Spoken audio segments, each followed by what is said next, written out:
Assalamualaikum warahmatullahi wabarakatuh. Perkenalkan kami dari kelompok 4 dengan anggota Ferdin, Yati Rosmala, dan saya sendiri Andi Tilvana Putri Lantani. Nah, di sini kami akan menjelaskan tentang morfologi mikroorganisme prokaryotik, yaitu bakteri dengan bentuk dan struktur selnya. Nah, bakteri itu merupakan salah satu golongan mikroorganisme prokaryotik, yaitu tidak mempunyai selubung inti. Nah, di sini juga bakteri memiliki informasi genetik berupa DNA yang berbentuk sirkuler, panjang, dan dapat disebut dengan nukleoid. Selanjutnya, ukuran bakteri. Ukuran bakteri ini memiliki ukuran pada umumnya yaitu 0,5 sampai 1,0 kali 2 sampai 5 mikrometer, di mana ada juga bakteri yang memiliki ukuran lebih panjang yaitu yang berkisar antara 100 mikrometer dengan diameter 0,1 sampai 0,5 mikrometer. Nah, ada juga bakteri yang ukurannya sangat kecil, nah dinamakan yaitu mikroplasma. Nah, pada gambar dapat dilihat bahwa bakteri ini memiliki ukuran yang lebih kecil dibandingkan dengan sel hewan dan lebih besar daripada virus. Selanjutnya yaitu tentang morfologi bakteri itu sendiri, di mana ada bentuk dan struktur selnya. Nah, bentuk-bentuk bakterinya itu, yang pertama itu adalah kokus. Kokus ini merupakan sel bakteri yang berbentuk seperti bola atau elips sehingga dinamakan dengan kokus. Nah, macam-macam sel bakteri kokus itu ada monokokus, diplococcus, staphylococcus, streptococcus, sarcina, dan tetra. Selanjutnya, monokokus itu merupakan sel bakteri yang terdiri atas satu bulatan sel. Terus diplococcus itu sel yang membelah diri pada satu bidang dan tetap saling berpasangan. Selanjutnya, streptococcus itu sel bakteri yang berbentuk seperti buah anggur. Selanjutnya, streptococcus yaitu sel bakteri yang bentuknya itu seperti rantai. Dan sarcina merupakan sel yang membelah diri pada 3 bidang dan membentuk seperti kubus. Dan yang terakhir, tetrat yaitu sel yang membelah diri pada 2 arah dan membentuk siku-siku dan terdiri atas 4 sel. Nah, selanjutnya yaitu bacillus. Bacillus merupakan sel bakteri yang berbentuk silindris atau seperti batang sehingga disebut bacillus. Nah, macam-macamnya itu ada monobacil, diplobacil, dan streptobacil. Di mana monobacil merupakan sel tunggal, diplobacil merupakan sel yang berpasangan dua-dua, dan streptobacil yaitu sel yang berantai. Nah, yang terakhir itu adalah spirillum, di mana spirillum ini merupakan sel bakteri yang berbentuk spiral. Nah, macam-macamnya itu ada koma atau vibrio, yang kedua itu spiral dan spirochaeta. Nah, berbentuk koma ini merupakan sel bakteri yang lengkungannya kurang dari setengah, spiral itu yang lengkungannya lebih dari setengah, dan spirochaeta merupakan sel bakteri berupa spiral yang halus dan lentur dan berkelok-kelok dengan ujung yang lebih runcing. Selanjutnya akan dijelaskan tentang struktur bakteri oleh Ferdin.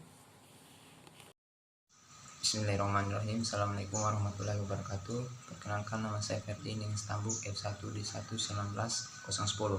Di sini saya akan menjelaskan tentang struktur bakteri. Yang pertama itu flagellum.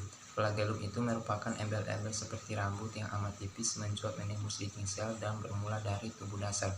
Struktur ini merupakan struktur granular di bawah membran sel di dalam sitoplasma, di mana untuk flagellum ini jamaknya disebut flagella. Flagellum ini berfungsi sebagai alat gerak untuk bakteri itu sendiri. Kemudian itu flagellum ini tersusun atas protein. Itu flagellum terdiri atas bagian-bagian dasar yaitu tubuh dasar, struktur seperti kai dan filamen. Semua bagian-bagian ini juga tersusun atas protein. Kemudian berdasarkan jumlah dan letak flagellumnya, bakteri terdiri atas atrik, monoatrik, amfitrik, logotrik, dan peritrik. Atrik artinya bakteri yang tidak memiliki flagellum. Monoatrik yaitu satu flagellum di salah satu ujung sel. Amfitrik flagellanya banyak ataupun satu di kedua ujung sel.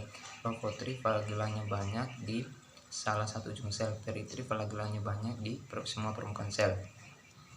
Kemudian pili ini merupakan bentuk jamak dari pilus yang berfungsi sebagai tabung konjugasi dan alat pelekatan sel.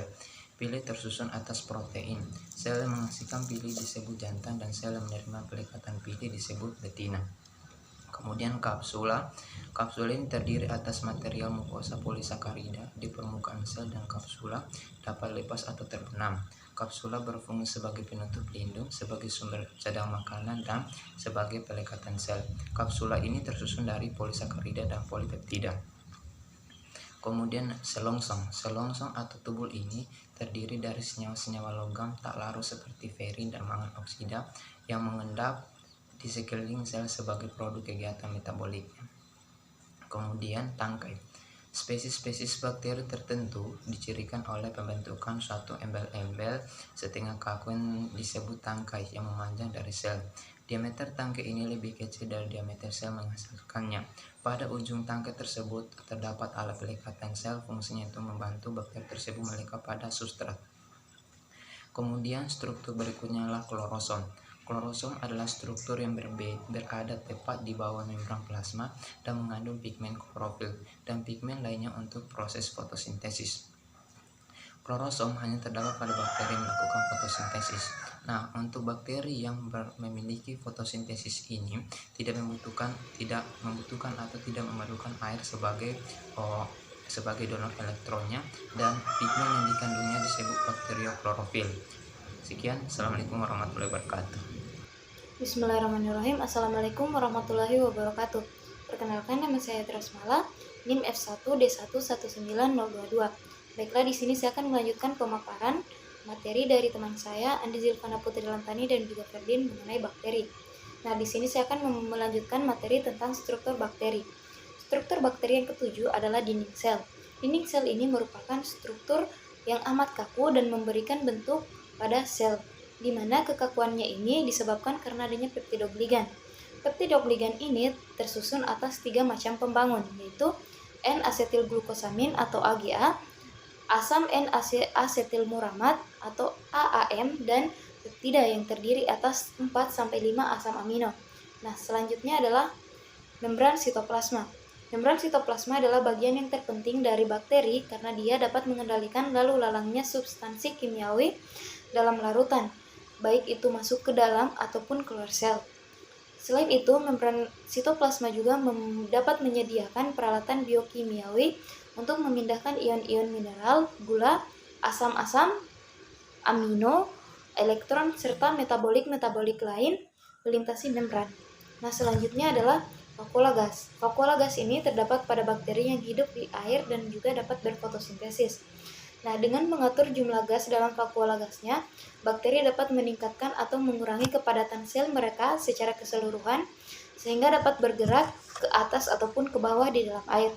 Selanjutnya adalah mesosom. Mesosom ini merupakan hasil lipatan dari membran sitoplasma ke arah dalam sitoplasma. Mesosom ini diduga berfungsi dalam sintesis dinding sel dan pembelahan nukleus. Selanjutnya adalah sitoplasma. Nah, sitoplasma ini dapat dibedakan atas 3 daerah, yaitu daerah sitoplasma yang mempunyai penampilan granular dan kaya akan RNA. Selanjutnya adalah daerah kromatin atau nukleus, merupakan daerah yang kaya akan DNA. Selanjutnya adalah inklusi sitoplasma yang tersusun dari substansi kimiawi dan dapat menumpuk dan membentuk granular serta globural dalam sitoplasma. Bagian terakhir adalah spora. Nah, bagian sel bakteri yang secara metabolik dorman dan dihasilkan pada fase yang lanjut dari pertumbuhan sel itu disebut dengan spora. Nah, spora ini dapat dibedakan atas 2, yaitu eksospora dan juga endospora.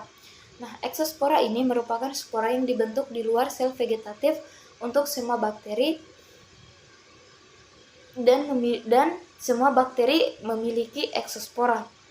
Nah, selanjutnya adalah endospora. Endospora ini merupakan spora yang dibentuk di dalam sel vegetatif, di mana letak endospora ini yaitu di dalam sel vegetatifnya dan bervariasi. Nah, ada yang letaknya di tengah atau sentral, ada yang letaknya di ujung atau terminal, dan ada yang di dekat ujung sel vegetatifnya atau disebut dengan subterminal. Nah, endospora ini dibentuk oleh semua spesies mulai dari Bacillus, Clostridium, dan Sporosarcina. Baiklah, itu saja pemaparan dari kami mengenai bakteri. Kurang dan lebihnya mohon dimaafkan. Wassalamualaikum warahmatullahi wabarakatuh.